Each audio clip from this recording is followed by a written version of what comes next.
अब देखिए, मैं अभी तक एक बहुत बड़ा प्रेस कॉन्फ्रेंस था करा है, आप भी वहाँ पे थे। ये जो बीजेपी का जो एलिगेशन है, कांग्रेस को ऐसे करप्ट ऑर्गेनाइजेशन बताने की जो कोशिश कर रहे हैं, उनको शर्म आना चाहिए। क्योंकि पिछला गवर्नमेंट उनका 2019 से लेकर के 2023 तक जो उनकी जिस तरीके से उनकी गवर्नमेंट चली है, ये सबसे बड़ा भ्रष्ट गवर्नमेंट था बीजेपी का। प्राइम मिनिस्टर साहब उसके बारे में कुछ बोले नहीं। आज कर्नाटक में 2008 से लेकर 2015 तक जो बीजेपी का गवर्नमेंट था, it was the worst most corrupt government. और 2019 में उनको मैंडेट नहीं दिया था लोगों ने, उन्होंने एमएलए को खरीदी करके यहाँ पे हुकूमत बनाया और लूटपाट किया। यहाँ पे 40% गवर्नमेंट बोल के इनका नाम था, शायद प्राइम मिनिस्टर साहब भूल गए हैं उसको, तो इसलिए ऐसा बात इसलिए कर रहे हैं उनकी, क्योंकि उनके पास कहने के लिए कुछ है नहीं। देखिए, इलेक्शन में वोट हमेशा हम जो काम किए हैं वो बोल के मांगना चाहिए, दूसरों को गाली देके नहीं।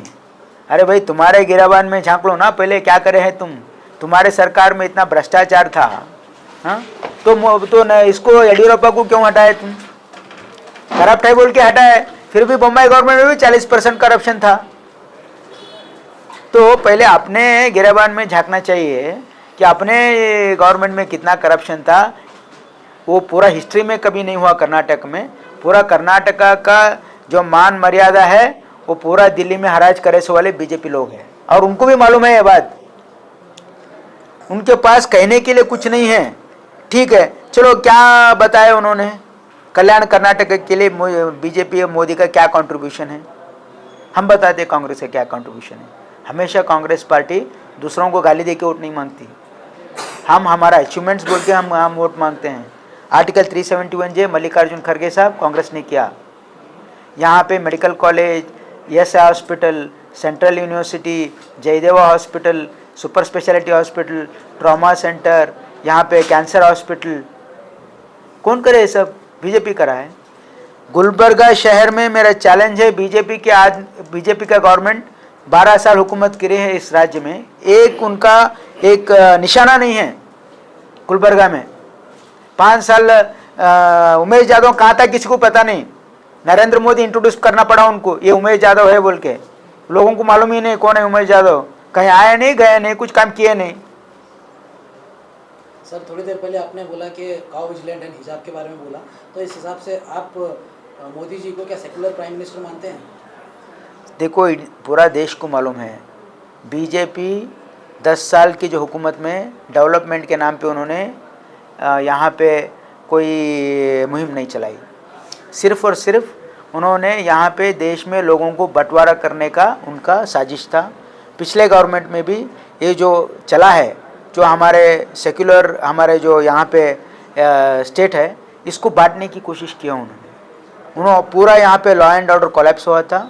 और जितने भी काउ विजिलेंट्स है, जितने भी हलाल हिजाब, जितने भी इश्यूज़ उन्होंने लाए हैं और फ्री हैंड दिया था पूरे फ्रिंज एलिमेंट्स को, तो उसके लिए कर्नाटका के जितने भी अवाम हैं उनको यहाँ से उखाड़ फेंका है।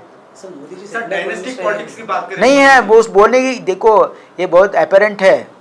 अगर कोई प्राइम मिनिस्टर अगर यहाँ पे देश में अगर सेकुलर है तो सबका सोचना चाहिए। सर, डायनेस्टिक पॉलिटिक्स की बात कर रहे हैं बीजेपी, बार बार कांग्रेस पे गए, गांधी परिवार, डायनेस्टिक पॉलिटिक्स की बात कर रही है। पीएम ने भी यहाँ पर डायनेस्टिक पॉलिटिक्स की बात की। देखिए, डायनेस्टी पॉलिटिक्स की बात अगर आप करेंगे तो बीजेपी का मैं कितना एग्जांपल दूंगा आपको। येडियुरप्पा और येडियुरप्पा का बेटे, 2 बेटे, एक एमएलए है, एक प्रेसिडेंट है और एक जना एमपी है। ईश्वरप्पा, उसका बेटे को टिकट दिलाने के लिए रात दिन कोशिश चल रही है अभी भी उनकी। यहाँ पे उमेश यादव उसका बेटे को टिकट दिए।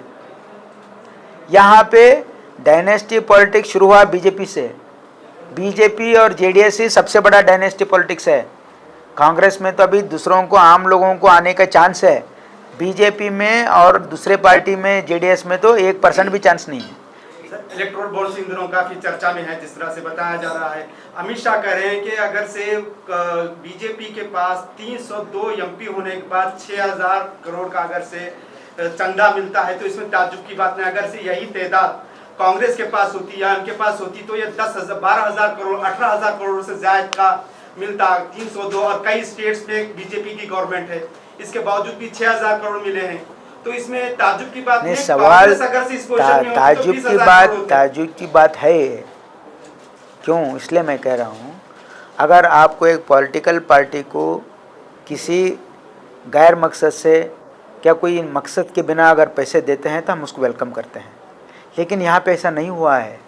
इसको गोपनीय इसलिए रखा गया है क्योंकि जिन्होंने इनको पैसा दिया है उनके पास एक्सटॉर्शन किया गया। आप देखिए, उनका टाइमिंग देखिए और क्रोनोलॉजी समझिए आप। उनको एक कॉर्पोरेट हाउस के ऊपर इनकम टैक्स रेड होता है, 3 महीने बाद वो उसको पैसा देता है पार्टी को। ऐसा इतने इंस्टेंसेस है, जितने भी लोग बीजेपी को पार्टी को पैसा दिया है, इधर उनके ऊपर इनकम टैक्स और ईडी रेड हुआ है, नहीं तो उनको बड़ा बड़ा प्रोजेक्ट्स दिया गया है। इस बात की एतराज़ है। एतराज़ इस बात की नहीं है कि उनको इतना पैसा क्यों दिया गया है, एतराज़ इस बात की है कि उन्होंने ईडी को, इनकम टैक्स को और ये जो बड़े बड़े प्रोजेक्ट्स देने का इनको डरा धमका के पैसा वसूली किया गया है। उन्होंने अपनी मर्जी से नहीं दिए। मर्जी से दिया तो हमारा क्या है? मर्जी से नहीं दिए, हुकूमत उनकी थी, उनको डरा धमका के पैसा लिया गया है और चंद लोगों को कॉन्ट्रैक्ट्स दे करके पैसा लिया गया है। ये भ्रष्टाचार है, इसको क्विड प्रो को बोलते हैं हम इंग्लिश में। तो government was indulge in corruption. Narendra Modi government का सबसे बड़ा स्कैम ये इलेक्टोरल बॉन्ड्स का है। यहाँ पे जिसमें 6,900 करोड़ रुपए उन्होंने इस कॉर्पोरेट हाउसेस के पास उन्होंने एक्सटॉर्शन किया है। ये हम जितना स्टडीज़ में मालूम हो रहा ना, जितने भी आर्टिकल आ रहे हैं ना, वो कोरिलेट कर रहे हैं।